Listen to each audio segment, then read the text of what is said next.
Et bonjour tout le monde, on se retrouve pour une nouvelle vidéo sur les livres que j'ai reçus. How do I tell you I need you when you still the breath in my lungs?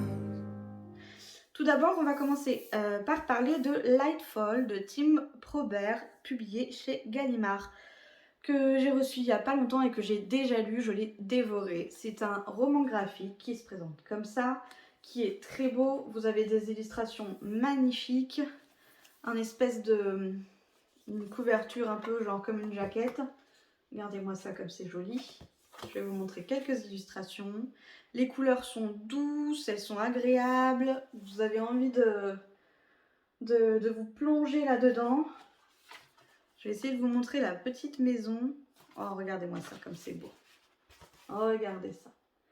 Donc dans ce roman graphique, on va suivre Béa qui vit avec son grand-père qui est un sorcier cochon fabricant de potions et gardien de la flamme éternelle. Quand il disparaît mystérieusement, la jeune fille doit surmonter son anxiété maladive pour tenter de le retrouver.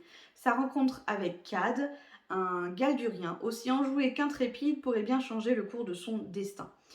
C'est génial, il y a une amitié là-dedans qui est super mignonne, c'est bourré d'humour, je n'ai jamais autant ri en lisant un roman graphique de toute ma vie. On parle de l'anxiété et ça, je trouve ça génial. C'est bien représenté au niveau des dessins, la petite fille dès qu'elle a de l'anxiété, il y a comme un espèce de tourbillon noir qui se met à tourner autour d'elle et qui la bloque sur place, qui la fige, et c'est tellement représentatif de ce qui peut se passer quand on commence à avoir de l'anxiété ou une... comment on appelle ça? Quand on commence à être paralysé par la peur, tout simplement. Regardez, je vous montre une image.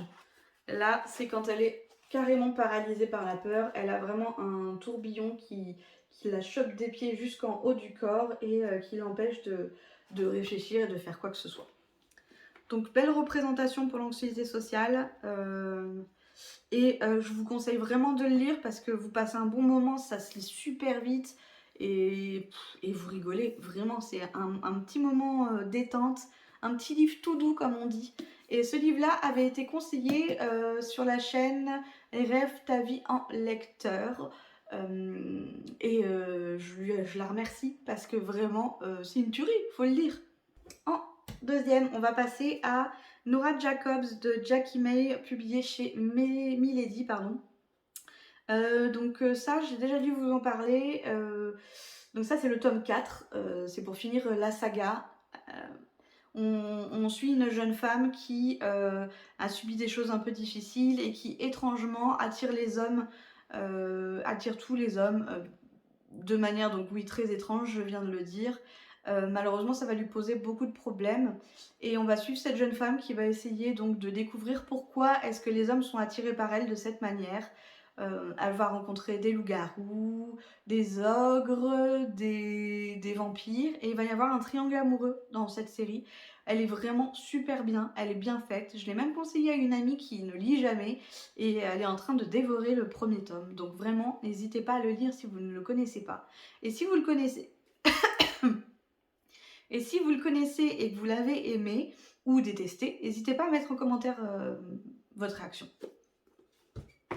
Ensuite, on va parler de La légende de Podkin le Brave de Kieran Larwood, publié chez Folio Junior. Donc c'est un petit livre jeunesse, comme ceci, qui parle de lapins.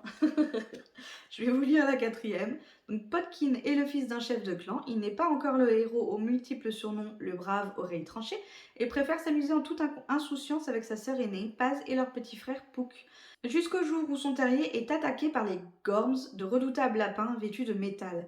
Podkin va devoir protéger les siens et découvrir son exceptionnelle destinée. Et j'ai hâte de découvrir son exceptionnelle destinée.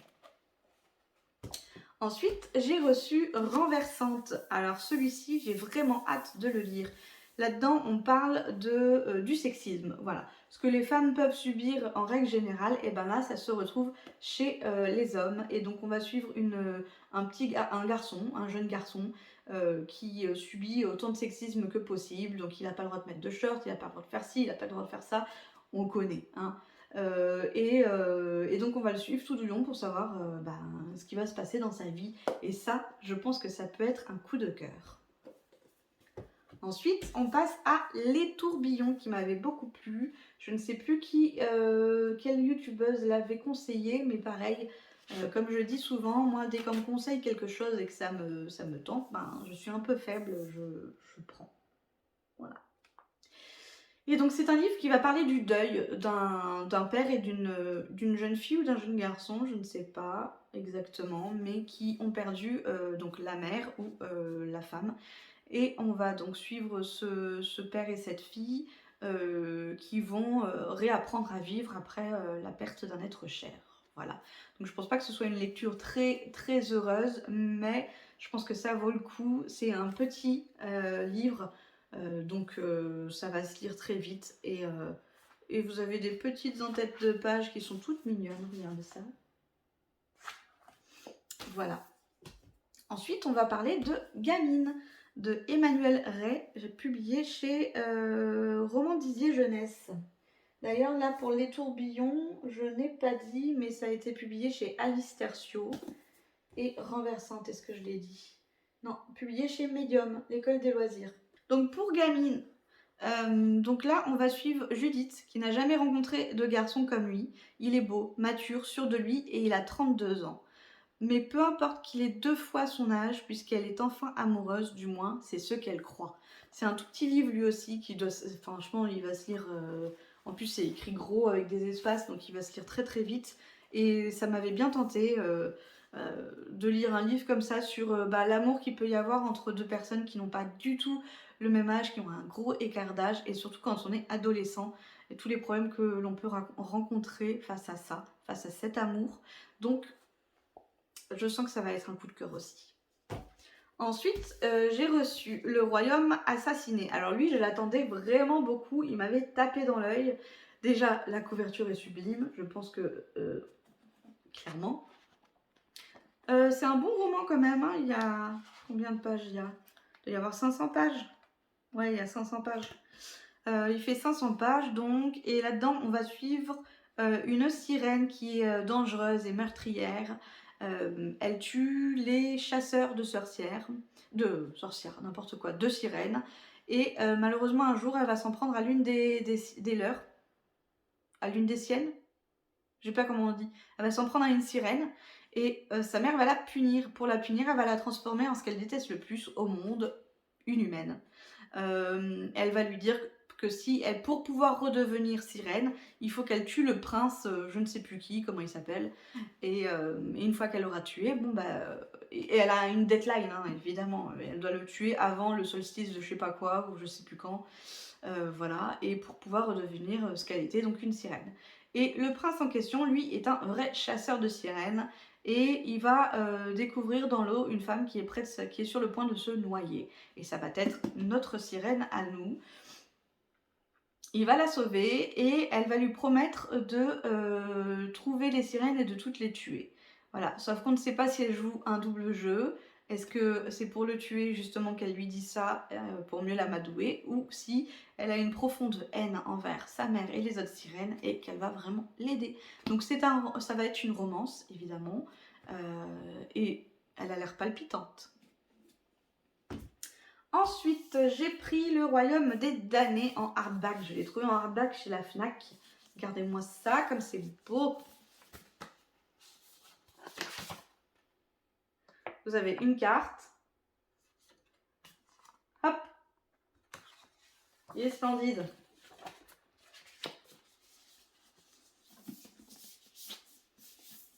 Donc, là-dedans, on va suivre Emilia et sa sœur jumelle Victoria. Sont des Streg, des sorcières qui vivent secrètement parmi les humains, évitant d'être remarquées et persécutées.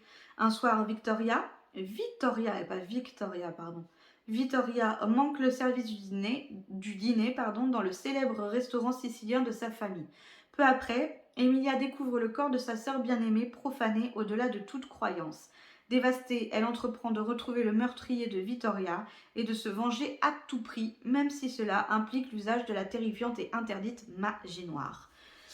Voilà, j'ai pas besoin de lire le reste du résumé, je pense que ça résume très bien ce qui va se passer dans l'histoire. Je pense que ça va être très intéressant et très touchant parce que bah, j'ai une sœur moi aussi et d'imaginer qu'on puisse lui faire du mal, j'imagine bien ce que cette jeune fille doit ressentir et ce qu'elle va faire pour se venger. Et on est d'accord.